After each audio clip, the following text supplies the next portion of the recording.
এই পেপারের শিরোনাম দেখছো? না, বিস্তারিত দেখছি। শিরোনামে লিখছে 80% মহিলা পুরুষদের ভালো হওয়ার পরামর্শ দেয়। বিস্তারিততে দেখো, শতকরা 90% পুরুষ বউ পাল্টাইতে চায়। এই কারণেই পুরুষ নির্যাতিত হয়।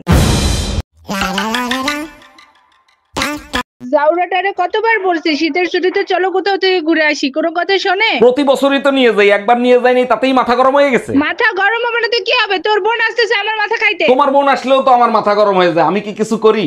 এই তোমার কোন মাথা গরম হয়?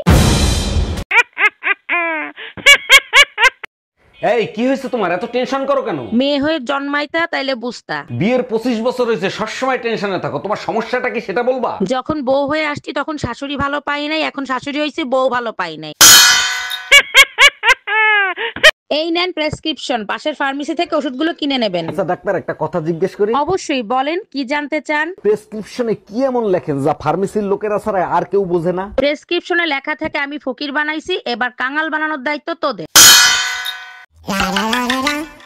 এই চা খাবা? চা বানিয়ে দেবো? সূর্য আজকে কোন দিক থেকে উঠলো, বানাও খাই। চায়ের ভিতর আদা দেবো? দাও। লবঙ্গ দেই? আচ্ছা দাও। দারচিনি দিলে আরো বেশি টেস্ট হবে। পেঁয়াজ রসুন বাকি রাখছো কা, ওগুলো দিয়ে চার গুষ্টি উদ্ধার করো।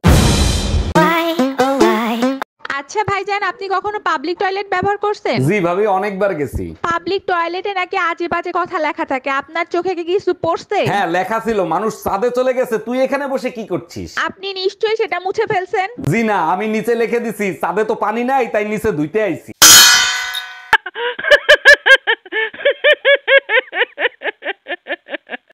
যাক, অবশেষে মহারানী ঘরে ফিরলেন। তা কোথায় গেছিলেন আপনি? কেন, আমাকে দেখে বোঝা যাচ্ছে না আমি কোথায় গেছিলাম? না তো, কোথায় গেছিলেন? আরে বোকা, ভালো করে দেখো, আমি বিউটি পার্লারে গেছিলাম। কেন, আজকেও বিউটি পার্লার বন্ধ ছিল নাকি? বুইড়া খাটাস।